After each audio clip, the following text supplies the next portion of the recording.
Buenos días y bienvenidos a Iceberg de Valor, el podcast de inversión basado en el Value Investing.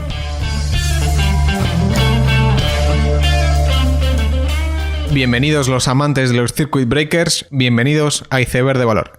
Esta cuarta semana de diciembre comenzaba con la noticia de que MrBeast había empezado a ofrecer hamburguesas gratis en todo Estados Unidos a través de su app. MrBeast es un conocido youtuber americano que desde hace tiempo hace vídeos con todo tipo de retos que suelen ser o muy caros u ofrece sumas considerables de dinero como premio por ganar ese reto que propone. Por ejemplo, un reto antiguo fue uno en el que sacó una aplicación de móvil donde ganaban aquellas personas que se quedaban sin levantar el dedo de la pantalla. En el último vídeo lo que hacía era abrir un restaurante de comida rápida donde regalaba comida y a veces también regalaba dinero. Posteriormente lanzaba una app de delivery con 300 establecimientos en Estados Unidos donde la gente podía pedir el menú exclusivo de MrBeast. Este ha sido un fenómeno de masas y la app ha tenido muchísimas peticiones y la app ha tenido muchísimas descargas, además de los propios problemas técnicos para satisfacer a tanta demanda. Lo más interesante de este fenómeno, más allá de lo curioso del asunto, es la capacidad de crear una cadena de comida rápida de 300 establecimientos de la nada. Y es una vuelta de tuerca al concepto de Cloud Kitchen, en el sentido de que MrBeast no ha construido ninguno de esos restaurantes. Es más, si pasas por la calle cerca de esos restaurantes, no sabríamos que son restaurantes de MrBeast, porque de hecho las hamburguesas llegan desde las cocinas de Brio Italian Grill y Buca di Beppo. Es decir, lo único que MrBeast ha hecho es pactar con estos restaurantes ya existentes que cada vez que llega un pedido de MrBeast lo tengan que preparar. Evidentemente no quiero subestimar los problemas logísticos y la preparación que esto conlleva, pero da muestra de la versatilidad del concepto de cocina fantasma. El creador del concepto prepara un menú y se encarga de generar la demanda, y por otro lado, las cocinas de otros restaurantes se encargan de dar servicio a esta demanda, pudiendo mejorar su ocupación y por lo tanto las eficiencias de esas cocinas. Esta anécdota, y digo anécdota ya que no deja de ser un único caso de creación desde cero, pues creo que hay que englobarla en todo un grupo de modelos de negocio donde negocios anteriormente asset heavy están pasando a ser asset light e incluso ligero en la propia operación y costes fijos. Gracias todo esto a grandes compañías que proveen de la infraestructura que estos emprendedores subcontratan. Quizás el caso más destacado en esta línea es Shopify, y en relación con esto, la comparativa que querría lanzar es que MrBeast en restauración se parece mucho a Kylie Jenner en cosmética. Para quien no conozca el caso, con 20 años, Kylie Jenner lanza una línea de cosmética desde Shopify que, gracias a su relevancia en redes sociales, pues la hace millonaria. La empresa de Kylie Jenner tenía unos 10 trabajadores y no había nadie empaquetando pedidos ni organizando la distribución. Simplemente todas esas labores estaban subcontratadas a Shopify, que es lo que facilitó el crear una marca de cosméticos y retail de forma tan rápida y tan fácil. Por lo tanto, de la misma forma que Shopify proporciona la infraestructura del e-commerce o AWS proporciona la infraestructura de la computación como servicio, veremos cómo la industria de la restauración ofrece nuevas alternativas a la creación de nuevos conceptos. En general, creo que estos cambios económicos son apasionantes y de hecho creo que son muy buenos para la sociedad y trataremos sobre ellos en futuros episodios. Esta semana también IAC anunciaba que iba a hacer la spin-off de Vimeo a comienzos del 2021. Era una noticia que era más o menos esperada desde la última conference call, pero quizás lo que sorprendió fue lo temprano que se va a hacer esta spin-off. Este es un caso muy interesante, el de Vimeo, que marcará el segundo año consecutivo con spin-off de IAC, y donde yo creo que será muy importante seguir lo que hace la propia spin-off de Vimeo, pero también lo que se queda en IAC. Es decir, después de la spin-off de Match, en cierta forma ya quedaba huérfana IAC, y después de este spin-off es probable que quede doblemente huérfana y como una especie de cajón desastre de negocios o bien incipientes o no muy glamurosos, ya sea con Angie, Care.com, Dotdash, Turo y los incipientes negocios de apuestas y juego.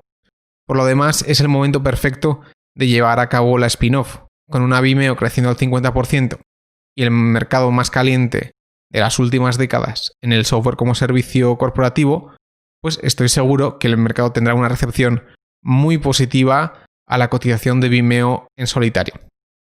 Esta semana también presentaba resultados Nike, que lo hacía para el trimestre terminado en noviembre. Buenos resultados con un crecimiento del 7%, el cual superaba expectativas, ya que se trata de un trimestre con cierta afección de cierres de tiendas y menos asistencia a centros comerciales. Aún así, quizás el dato más importante ha sido el crecimiento del 84% en ventas online directas, el cual es un gran dato y muestra el movimiento lento pero constante que el consumidor está haciendo a comprar directamente a través de las tiendas online de las marcas, ya sea Nike u otras compañías, lo cual les permitía ganar poder e integrarse verticalmente frente a los distribuidores al por menor. La parte más importante de esto es que a medio o largo plazo creo que las marcas mejorarán su margen bruto gracias a estas compras directas. Es verdad que es algo que no se está viendo ahora mismo, ya que en estos trimestres hay mucho inventario que hay que liquidar mediante promociones, pero creo que en los siguientes trimestres veremos más pasos hacia una integración vertical con mayores márgenes. Igualmente, la geografía de más crecimiento en Nike pasaba a ser China, que con una vida más normal pues es la principal palanca de crecimiento de la compañía.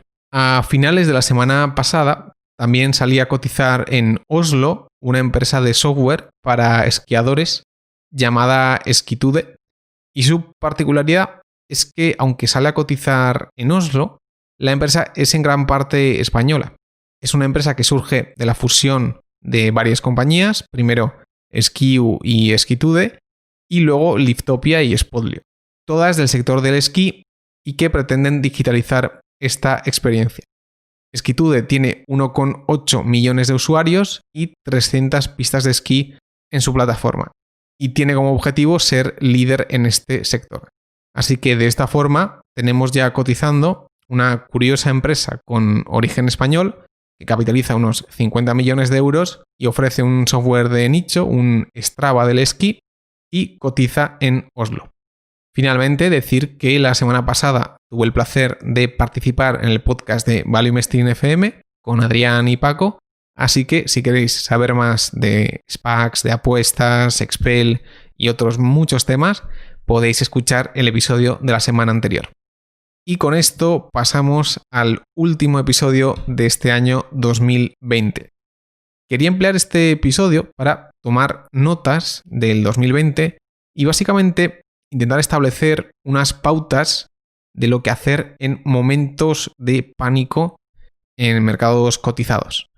Como es evidente, 2020 ha sido un año muy particular y marzo fue uno de esos meses que pasarán a la historia de las bolsas mundiales. Por lo tanto, quería enfocar este programa como un episodio que puedas volver a escuchar cuando haya una crisis y pueda dar una especie de guía o pautas de cómo comportarse. Para empezar, lo más importante para tener un portfolio que pueda sobrevivir a una crisis no tiene que ver con el portfolio en sí.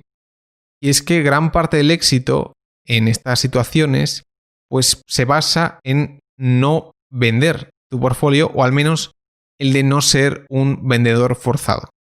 De hecho, parte de las ineficiencias que se dan en estos momentos de estrés es porque hay una contrapartida que sí que es un vendedor forzado y este está haciendo que las cotizaciones pues no sean lo eficientes que tendrían que ser. Evidentemente, la labor para no convertirse en un vendedor forzado hay que hacerla antes de ese momento de estrés, o al menos una vez producida la situación, ser muy rápido para maniobrar antes que nadie. Por lo tanto, como digo, en tiempos de bonanza se deben poner las bases para no ser un vendedor forzado, ya sea consiguiendo una fuente recurrente de ingresos no financieros o acumulando liquidez, etc. La segunda idea útil para periodos de crisis es que todo pensamiento suele ir calando poco a poco en la comunidad inversora y que se consciente de que hay muchas ideas que al principio nos pueden sonar imposibles que luego pasan a ser reales. Y en este proceso de escepticismo a realidad hay que ser mentalmente flexible en saber asimilar y a la vez predecir lo que va a ocurrir. Y eso puede darse tanto en que el Bitcoin pasa a ser un instrumento especulativo a la mejor reserva de valor del mundo, de Tesla pasar a ser una burbuja, ser la mejor empresa de coches del mundo, o que el COVID pasase a ser el virus chino a una pandemia mundial. Estas transiciones se suelen dar poco a poco y no estoy diciendo que tengamos que ser los primeros en descubrirlo, pero al menos estar abiertos a que estas transiciones pueden ocurrir o al menos cuando ocurren no mirar a otro lado. En cuanto al tipo de acciones a comprar en una crisis, la verdad es que hablar de pautas es muy difícil ya que cada tipo de crisis o recesión va a ser diferente. Pero a mí hay una categoría que me parece muy interesante que son los holdings cotizados. En marzo, de hecho, hice un episodio sobre estas situaciones y creo que la lección que intenté transmitir era válida.